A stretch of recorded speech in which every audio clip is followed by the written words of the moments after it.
안녕하세요. 키움 히어로즈 김주환입니다. 오늘 제가 책을 읽어드리려고 하는데 야구 에세이 중에 몇 챕터 제가 읽어드리겠습니다.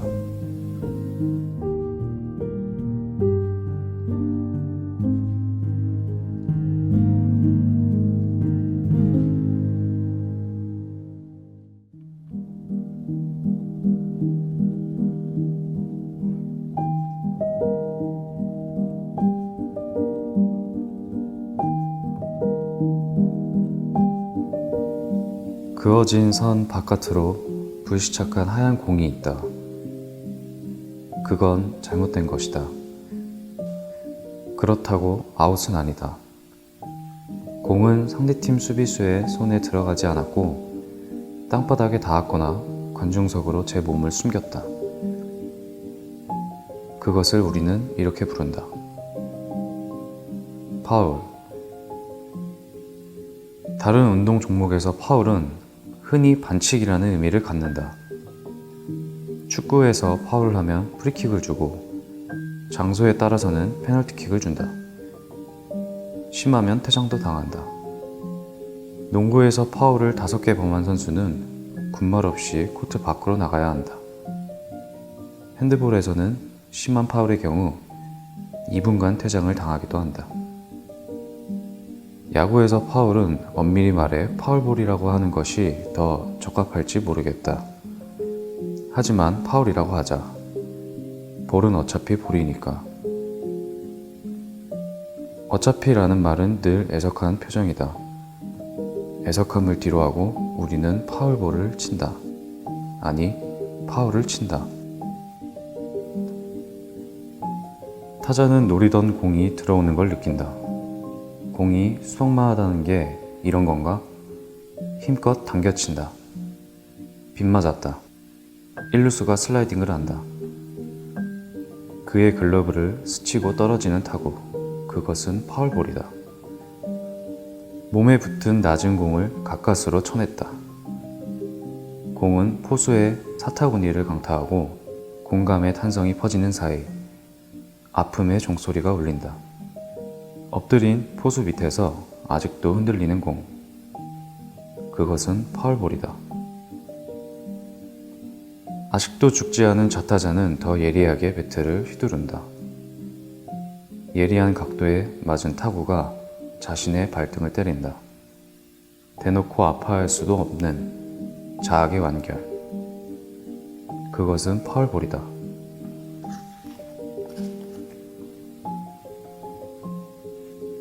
더그아웃에는 좌타자의 동료들이 심각한 표정으로 타격 코치의 눈치를 보고 있다.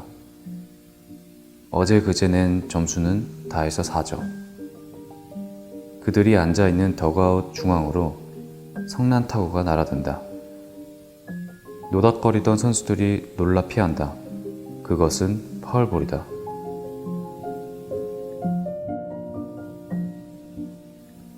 도대체 언제 끝날 것인가? 언제까지 칠 것인가? 2번까지는 스트라이크 카운트라는 벌칙을 받고 3번부터는 무한대로 칠 수 있는 기회를 부여받는 이상한 규칙. 야구에서의 파울은 기회의 영속성을 의미한다. 대부분 방망이에 제대로 맞히지 못한 타구이지만 그것이 규격 바깥으로 나가버렸으므로 타자는 한 번만 더, 다시 한 번 더 기회를 갖는다. 당신이 살거나 죽을 때까지 살면서 결정적 기회는 단 3번 온다고 했던가? 아님 사나이는 딱 3번 울어야 한다고 했던가? 재수는 해도 삼수는 하지 말라고 했던가? 가위바위보는 3세판이라고 했던가? 무엇이든 3번은 너무 적다. 우리는 분명히 훈련받은 대로 혹은 본능적으로 그것을 쳤고 운이 좋지 않았는지 아님 신이 외면했는지 제대로 치지는 못했다. 하지만 잡히지도 않았잖아. 너무 빡빡하게 굴지 말자.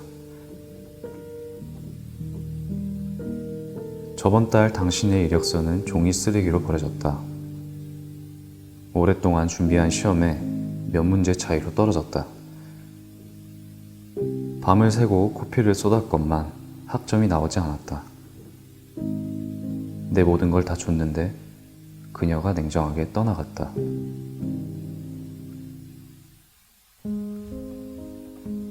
타석에서 잠깐 벗어나 심호흡을 하자. 어깨도 펴고 발로 방망이를 툭툭 치자. 타석의 흙도 다시 한번 고르자.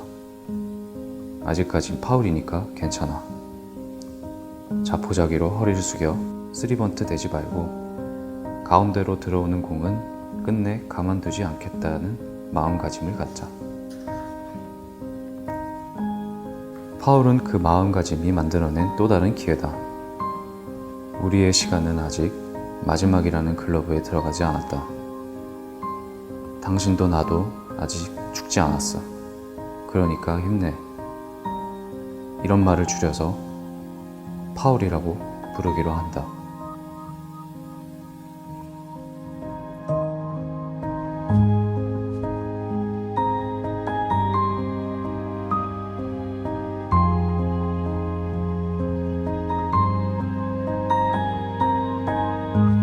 야구 선수들이 벌이는 최고의 몸개그를 우리는 보고 있다.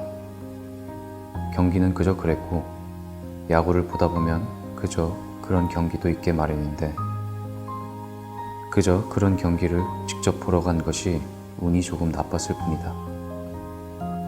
그런 날을 그저 그런 날이라고 부르자. 승부가 거의 결정난 그저 그런 상황에서 3루 주자는 홈으로 파고들었고 타구는 겨우 투수 땅볼이었다. 포수와 3루수와 투수가 벌이는 협살 작전에 주자는 완전히 포위되었다. 그는 방향을 바꿔가며 자신을 태그하려는 글러브들을 피해 몸을 움직이고 있다. 공을 던지는 척 마는 척 그를 약올리던 투수가 3루수에게 공을 던지고 라인에서 퇴장했다. 3루수는 포수 쪽으로 주자를 몰면서 손목을 까딱까딱 했다. 발목을 슬쩍슬쩍 돌렸다. 쫓기는 주자는 홈플레이트를 보고 있다. 그것은 포수의 육중한 몸에 반쯤 가려진 채 반짝반짝 빛나고 있었다. 저 홈, 저 오각형의 몸체. 홈런을 치고 다이아몬드를 도는 타자를 득이양양하게 맞이하는 저 하얀 성체. 슬라이딩으로 스치고 지나갈 때 느껴지는 쾌감. 저 일정. 살아 돌아오는 자만 접수할 수 있는 저 복된 훈장. 그는 포수 쪽으로 몸을 돌려 가속을 붙인다. 3루수는 포수에게 공을 토스했다. 그는 자신의 등에 공이 와 닿았으면 했지만 혹은 자신의 몸이 포수를 피해 홈에 닿았으면 했지만 그런 일은 아마 없을 것이다. 역시 공은 포수의 미트 속에 얌전히 담겨져 있다. 마스크를 벗은 포수가 땀을 뻘뻘 흘리며 그의 진로를 가로막고 있다. 그는 포수를 향해 몸을 던지기로 한다. 그것이 그 순간 그가 할 수 있는 최선의 일이었다.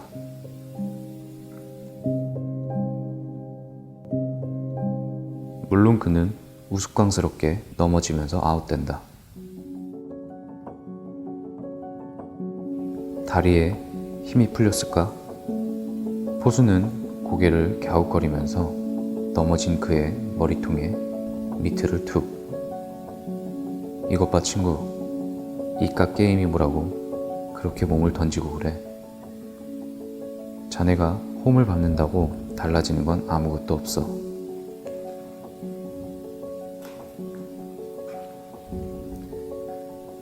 그리고 공수교대다.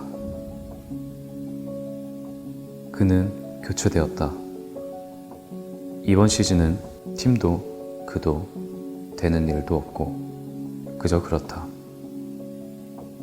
스포츠 신문에 나올 일도 없는 마당에 그의 몸개그는 하이라이트 프로그램에 웃기는 장면으로 소개될 것이다. 그의 팀은 7위와 8위를 오르내리며 박진감 없는 순위 싸움을 계속하고 있다. 그것도 곧 그저 그렇게 마무리될 것이다.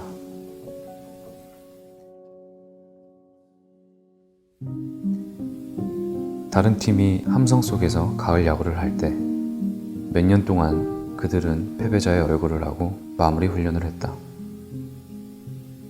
이번 시즌만 그런 건 아니고 몇 시즌을 통째로 그랬기에 경기장에는 관중도 없고 응원도 그저 그렇다. 그저 그런 공의 움직임의 포위, 런다운된 그와 그의 팀과 그의 팀의 팬들. 그저 그런 날 우리는 야구장에서 그가 넘어지는 꼴을 보고 그의 이름을 연호한다. 일상의 틈바구니에 런다운되어 발버둥 치는 사람들이 그의 이름을 부르고 노래를 부르고 서로를 부른다.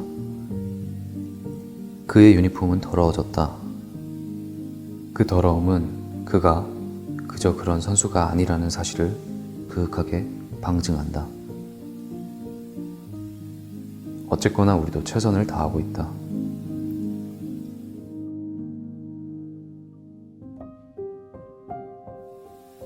편의점에서 유니폼을 입고 담배나 음료수 따위를 팔면서 컵라면 용기를 치우고 남은 국물을 비우면서 야구장 조명등보다 밝은 조명 아래서 밤새 근무를 했다.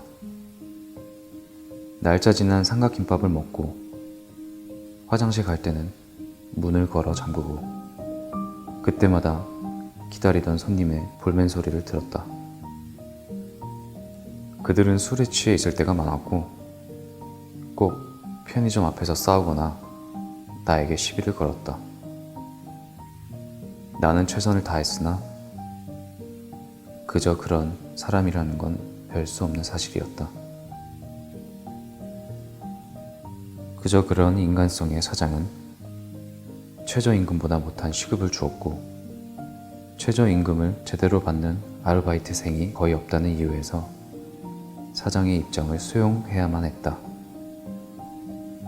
그도 특별한 사람은 아니었기 때문이다.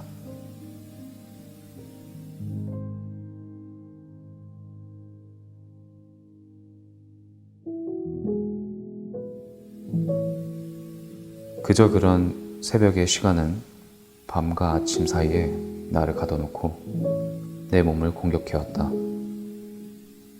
피곤해 지친 나는 런다운에 걸린 채로 어디 도망도 가지 못하고 베이스라인의 중간쯤에 선 채로 졸곤 했다. 밤에서 아침으로 슬라이딩하면서 나는 꼭 아웃당하는 기분이었고 그것은 사실이었다. 그저 그런 대학에 등록금을 내기도 빠듯했다. 더러워진 내가 입은 유니폼이 나를 결정했다. 하지만 그 얼룩들은 이상하게도 반짝반짝 빛이 났다. 어쨌거나 내가 최선을 다하고 있기 때문이다. 그때 누가 내 이름을 불러줬던가? 내 이름을 부르고 또 불러서 끝내 응원할 사람은 나 자신밖에 없었다. 나는 죽지 않고 태그를 피해 계속해서 움직이고 있었다. 최선을 다해 움직이는 동작은 반짝이게 마련이다. 유니폼은 더러워지겠지만 뭐 어떤가. 그런 반짝반짝한 더러움을 런다운이라고 한다.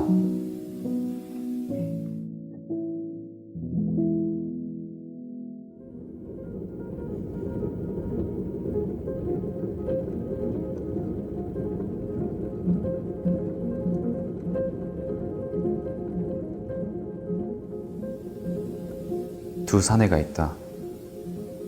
파란 옷의 사내가 흰 옷 입은 사내를 노려본다. 파란 옷의 사내는 봉을 쥐고 있고 그의 앞에 선 흰 옷의 사내는 방망이를 들고 있다.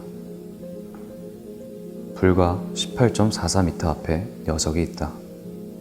녀석은 시리즈 첫날 홈런을 치더니 두 팔을 번쩍 들고 우리 쪽 벤치를 쳐다보며 살짝 쪼개기도 했다.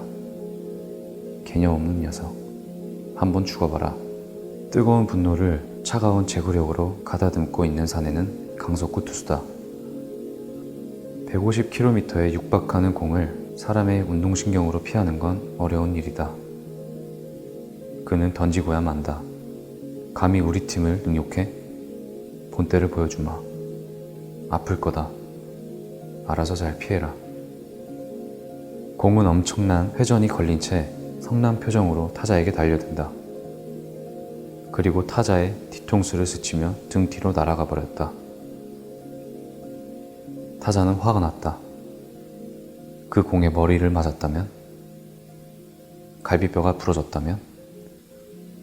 남은 경기를 날리는 건 물론이고 우리 집 둘째 딸 기저귀 값은 누가 버나? 날 죽이려고 한 건가? 내 이놈을 용서치 않으리라. 양 팀의 벤치가 깨끗하게 정리된다. 모든 선수가 투수 마운드와 타석 사이에 모여 서로를 밀치고 있다. 흥분한 투수와 타자는 말리는 코치를 밀치며 서로에게 돌진한다. 많은 점수차 때문에 다소 건조하던 야구장이 소나기라도 쏟아지듯 부산하다. 팽팽한 기합골을 형성한 두 유니폼의 물결. 그 끝자락에는 자리를 박차고 나와 반갑게 인사를 나누는 남자들이 있다.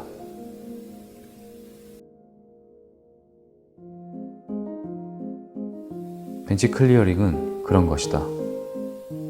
벤치 클리어링이 왜 벤치 클리어링인가?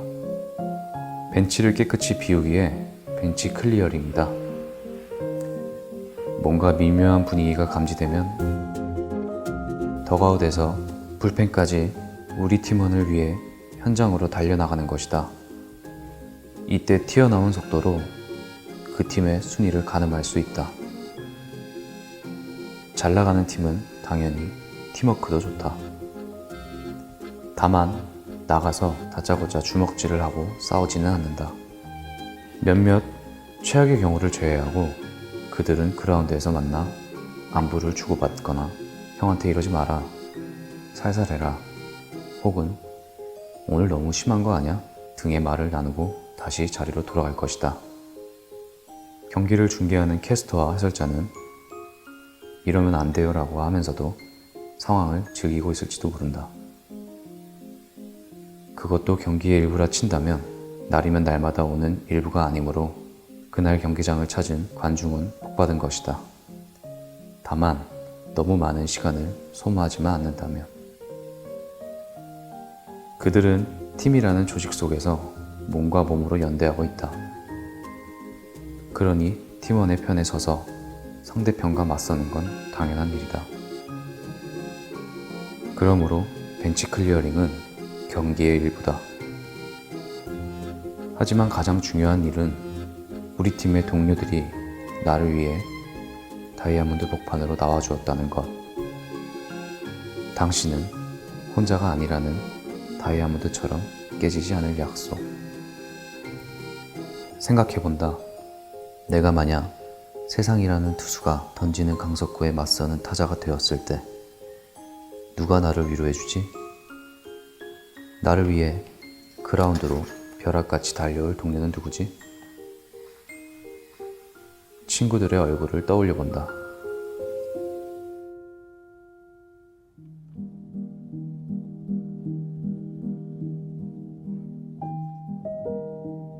당신이 세상에 둘러싸여 대거리를 주고받을 때 내가 자리를 박차고 나갈게. 어깨를 걸칠게. 당신은 나와 마찬가지로 정직하게 살아왔고 우리 모두는 그걸 잘 안다. 나는 당신 편이다. 당신은 어떤가? 어디든 마음으로 혹은 정신으로, 끝내는 몸으로 우리는 같은 편. 광포한 무리들에 맞선 지금 우리는 벤치 클리어링을 하러 간다. 당신과 나의 동해 바다 같은 오지랖으로 펼쳐진 위아래 없는 연대의식. 이를 줄여서 벤치 클리어링이라고 부른다.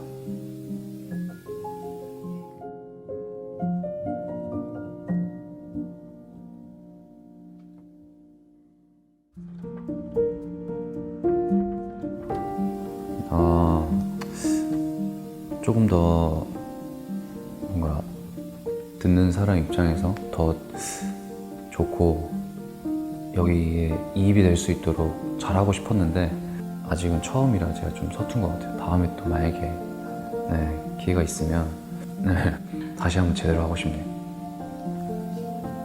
7월 무더운 여름 밤이지만 에어컨 밑에서 시원하게 편안한 밤 되시길 바랍니다. 감사합니다.